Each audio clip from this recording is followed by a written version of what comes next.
I was lying in a hospital bed, the fluorescent lights above me flickering like distant stars. The pain in my chest was sharp, but the silence in my phone was sharper. With trembling fingers, I tried her number again. My only child.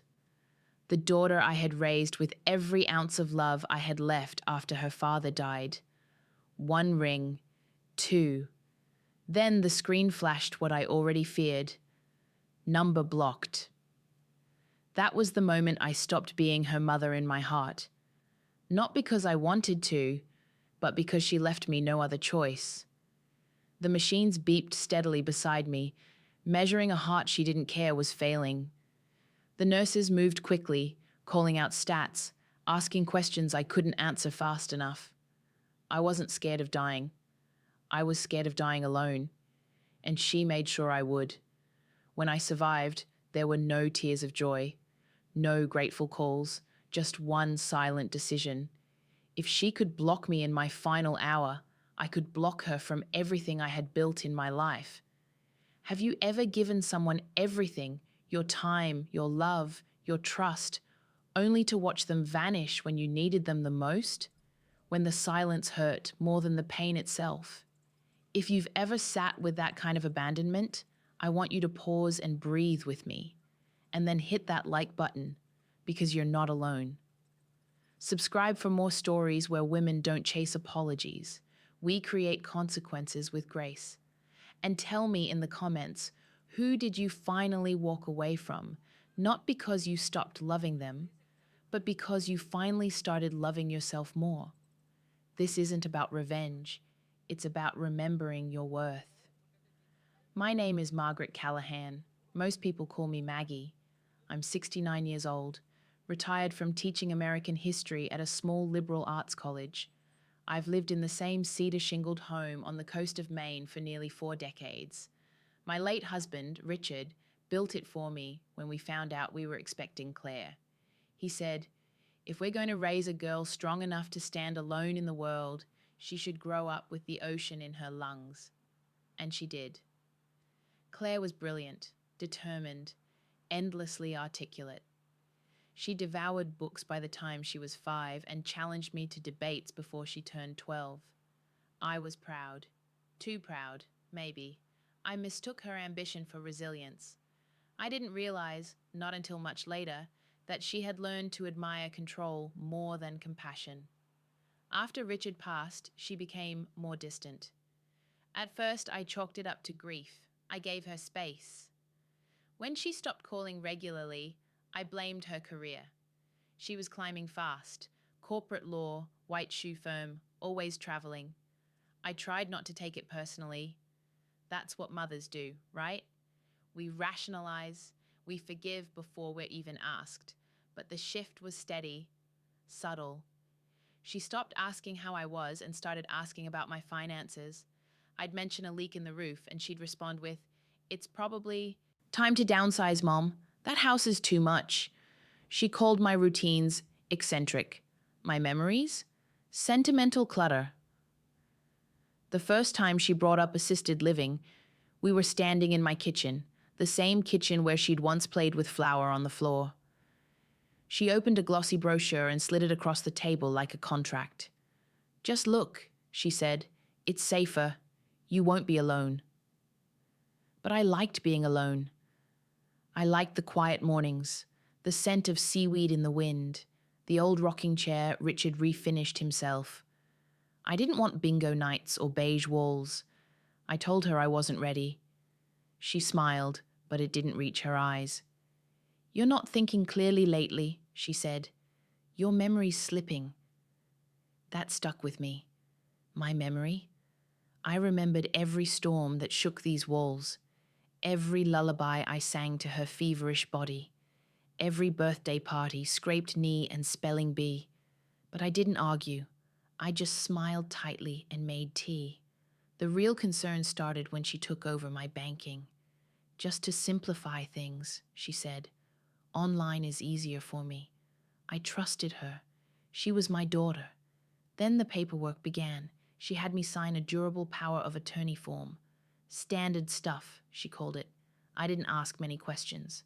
The language was dense, the tone urgent. She used that same polished voice she uses in court, the one that doesn't leave room for disagreement. Our conversations became check-ins, businesslike, transactional. She'd call while walking between meetings or waiting for a car. Did you refill your meds? Did you pay the heating bill? It wasn't care. It was management. And yet, I still clung to hope. I reminded myself that she had a demanding job, a life of her own. I told myself not to be needy, but the truth had already begun to settle under my skin. I wasn't her mother anymore. I was a liability. One afternoon, she brought up the house again. "It's just not practical, Mom. You should let it go. You're not getting younger." Her voice was crisp like a cold wind. "I like it here," I said softly. "I know you think you do."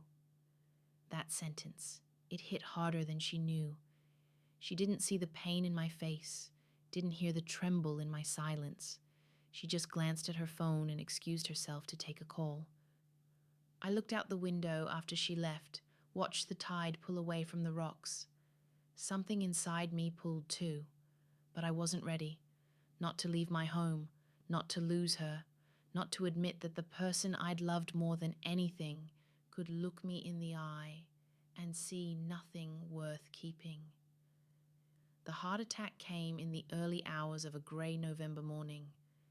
I was outside on the porch, still in my robe, having stepped out to bring in the paper when the pain started, sharp and sudden, like something twisting inside my chest. I remember clutching the wooden railing, breath caught between panic and disbelief. I stumbled inside, fumbled for my phone on the hallway table. My hands shook, my vision blurred, but I managed to press her name, Claire. It rang. Then it didn't. Blocked. At first, I thought it was a mistake, maybe a signal issue. I tried again. The screen flashed cold and final. "This contact has blocked you." I sank to the floor, more stunned than afraid. The pain in my chest was nothing compared to what gripped me in that moment. My daughter, my only child, had severed the last thread between us when I needed her most. A neighbor found me minutes later, collapsed by the door. The ambulance came quickly. In the hospital, I floated in and out of consciousness, surrounded by machines and strangers. I kept turning toward the doorway, expecting her to appear, but she never came. No messages, no flowers, no calls, just stillness. When I finally regained full awareness, the nurse gently asked if I wanted to notify anyone. I said no, I already had. Days passed. Claire didn't reach out, not even to check if I'd survived. My neighbor called her office, left messages, nothing. Eventually, I called her myself from the hospital's landline. She picked up. Her voice was smooth, businesslike. "Mom, I'm in the middle of something. I'll call you back." "You blocked my number," I said. My voice sounded distant, brittle. There was a pause. Then she exhaled through her nose, annoyed. "Because you kept calling over nonsense. I told you I was busy." "Nonsense," I repeated, stunned. "Claire, I was having a heart attack." "I didn't know that," she snapped. "I'm not a mind reader." She didn't ask if I was okay. She didn't say she was sorry. She didn't even try to pretend. That night, I sat alone in my hospital room, watching the rain hit the window in slow, rhythmic lines. My body ached, but what hurt more was knowing she'd made a choice, a deliberate one, not to show up, not to call, not to care. When I was discharged, I returned home quietly. The house was colder than usual. I moved slower, held railings, avoided stairs. She never visited. A week later, she sent an email, not to ask about my health, not even to check on how I was recovering. It was about transferring ownership of the house. "If something happens again," she wrote, "we need a plan in place. It's not safe for you to be alone." She attached a PDF legal transfer forms. "Sign where highlighted," she noted. I didn't respond. I couldn't. Not yet. But things escalated. She began emailing more frequently, documents, reminders, appointment suggestions. When I didn't reply, she arrived unannounced with a man in a blazer. "He's a realtor," she said, "just giving us a sense of the market. United States." I stood there in the foyer, robe wrapped tightly around me, fingers curled at my sides. I asked her to leave. She smiled at the man and said, "Give us a minute." When he stepped outside, she dropped her voice low. "This place is going to kill you." I looked her in the eye. There was no warmth, no worry, just calculation. That night, I opened a wooden drawer in Richard's study and pulled out a small cassette player. Tucked inside was an old voicemail I'd saved from him, back when voicemails were still left on tape. His voice was steady, soft. "Mags, don't let anyone bully you, especially not the people you love. They'll try, but remember, you taught them how to treat you, and you can unteach it too." I pressed rewind, listened again, and then again. The next morning, I deleted Claire's contact from my phone. Later that week, I sat with my doctor, asked him to write a full statement confirming my cognitive health. No signs of memory loss, no impairment, clear as a bell. I called a lawyer the same day, not Claire's, mine. I had spent years telling myself she was just overwhelmed, that she'd come around, that deep down she cared. But love that only shows up when it's convenient isn't love at all. It's performance. She had chosen who she was when the stakes were highest. Now it was my turn to choose. The first thing I did was change the locks. It wasn't about fear, it was about space. Emotional, physical, legal. I wanted every inch of my life back under my own name. Next came the paperwork. I sat with Fiona Briggs, a calm and meticulous estate attorney recommended by a friend from my teaching days. Fiona didn't ask intrusive questions. She simply listened, nodded, and said, "Let's make sure you stay in charge of your life." Over the next several weeks, we unraveled everything Claire had quietly wrapped her hands around. The power of attorney? Revoked. The joint account she'd opened under the guise of simplifying? Closed. I re-established full control over my bank, my property, and my future. Then we restructured the estate.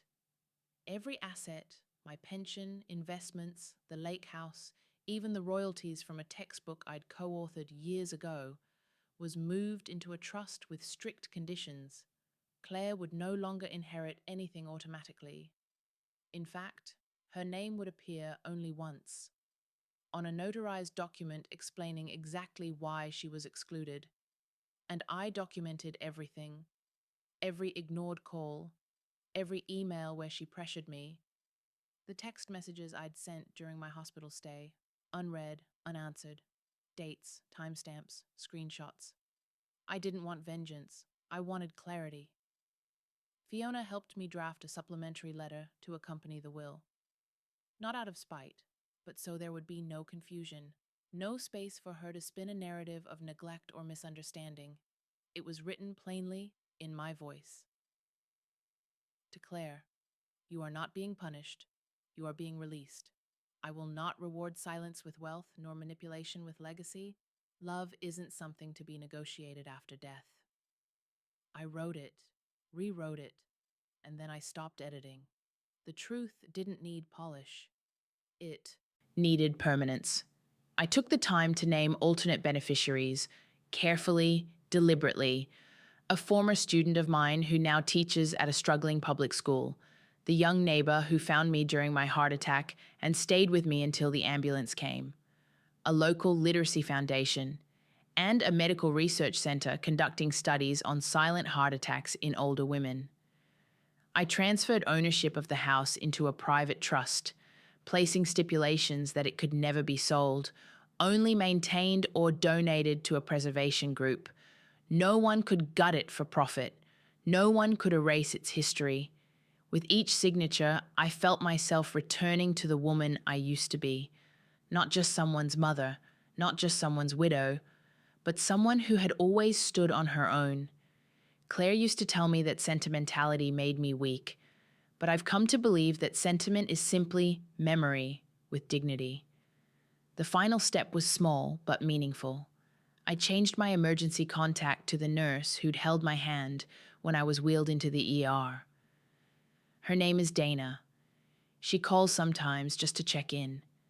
I always answer. There was no dramatic epiphany, no cinematic moment of transformation, just quiet, measured decisions, and an awareness that I was no longer waiting to be chosen. I had already chosen myself. It started with a letter. Hand-delivered, signature required. Claire received it on a Tuesday morning, confirmed by the digital receipt. Inside was a single-page summary from Fiona's office, a revised estate plan, an updated will, and a formal statement confirming that she was no longer a beneficiary in any legal or financial capacity. No property, no assets, no executor status. She didn't call, she emailed. Subject line, "This must be a mistake." It wasn't. 3 days later, she appeared at my doorstep, unannounced and uninvited. She didn't knock. She rang the bell in that sharp, impatient rhythm I knew all too well. I opened the door slowly, steady on my feet, dressed deliberately, pressed trousers, pale blue sweater, no fragility in sight. She stepped inside without asking. "What is this?" she snapped, waving the papers like a threat. I stayed calm. "It's clarity. I'm your daughter, and I was your mother, especially when you decided not to be a daughter." She scoffed, said I was being dramatic. "You're punishing me for being busy." "No," I said. "I'm protecting what matters from someone who proved she didn't." She reached for her phone. "I'll have this contested." That's when Fiona appeared from the study. I'd asked her to be present, knowing how Claire operates. She handed Claire a file, timestamps, hospital logs, legal documentation, and a notarized assessment of my mental competency. "Your mother's actions are not only within her rights," Fiona said. "They are unshakably documented. You can file a claim, but you won't win. Not when the evidence shows you blocked her number while she was actively dying." Claire froze. For a moment, the mask cracked. I saw her throat tighten, her jaw shift, her eyes scan the page in disbelief. "You had a lawyer while you were in recovery?" "No," I said. "I had a lawyer after I recovered. What I had while I was dying was silence." She looked around the house as if searching for an anchor. The furniture had been rearranged, her childhood photos removed. The hallway walls were bare now, intentional. "I gave you everything," I said softly. "Time, love, trust. And when I needed just 5 minutes of kindness, you were gone." She didn't reply, didn't apologize. She just stood there, cornered but defiant. Fiona stepped forward. "This is no longer your home, and she is no longer your concern." Claire left without slamming the door. She closed it with eerie quiet. But I heard her heels hesitate on the steps outside. A pause, a breath, then retreat. That same week, the university unveiled the new Callahan reading room, a gift endowed in Richard's memory, paid for by a trust that Claire would never touch. Inside, a small bronze plaque. "For those who believe legacy should be earned, not inherited." The story went local, then regional, a respected professor donating her estate for education and healthcare reform. My name in ink, without an asterisk. Claire's absence was never mentioned. I received handwritten notes from students I'd never taught, nurses I didn't know, women who said, "I didn't think I was allowed to do this until I saw you did." There was no need to shout, no courtroom scene, no public shaming, just the quiet undoing of entitlement and the gentle reordering of power. In the weeks that followed, Claire didn't call, not a single word, but I know she read the letters. I know she saw the trust documents, the donation reports, the press coverage of the reading room that now bore her father's name. I heard from her firm indirectly. A mutual acquaintance mentioned her taking a sudden leave of absence. Rumors swirled, something about family complications and emotional instability. But I didn't ask.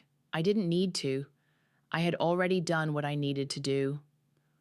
One morning, I sat on my back porch, a mug of chamomile in my hands, wrapped in the quiet of early spring. The sea was calm. The gulls passed without urgency. I exhaled fully. For the first time in what felt like years, I wasn't grieving. I wasn't angry. I wasn't waiting for a knock that would never come. I felt peace. Not the fragile kind that begs to be left alone, but the kind that's been earned, built brick by brick over the ruins of disappointment. This wasn't triumph. It was relief. Not victory, but release. A few days later, Claire sent a text. Just one line. "Can we talk?" I stared at the screen, unmoved. Then I pressed delete. Not out of cruelty, not out of bitterness, but because I had already spoken. And this silence was my final word. I used to believe that love was unconditional, that no matter how far someone strayed, a mother's door should always stay open. But what I've learned, what life and pain and quiet survival taught me, is that even love has terms. Not cruel ones, just human ones, respect, presence, decency. I didn't cut Claire out of my life because I stopped loving her. I did it because I started loving myself with the same devotion I had always given her. Legacy isn't about who shares your name. It's about who carries your values when you're gone. And freedom, it doesn't always come with noise or drama. Sometimes it looks like a single set of keys in your own hand, and silence where there used to be guilt. I look back now and don't see loss. I see clarity. She blocked my number during my heart attack, and I blocked her from my legacy, not out of revenge, but because I finally chose to live the rest of my life on my own terms, and that choice saved me. Have you ever reached that moment where survival meant letting go of the very person you once lived for? If this story touched something in you, tap that like button. It means more than you know. Subscribe for more true stories where dignity rises quietly and justice doesn't scream, it stands still.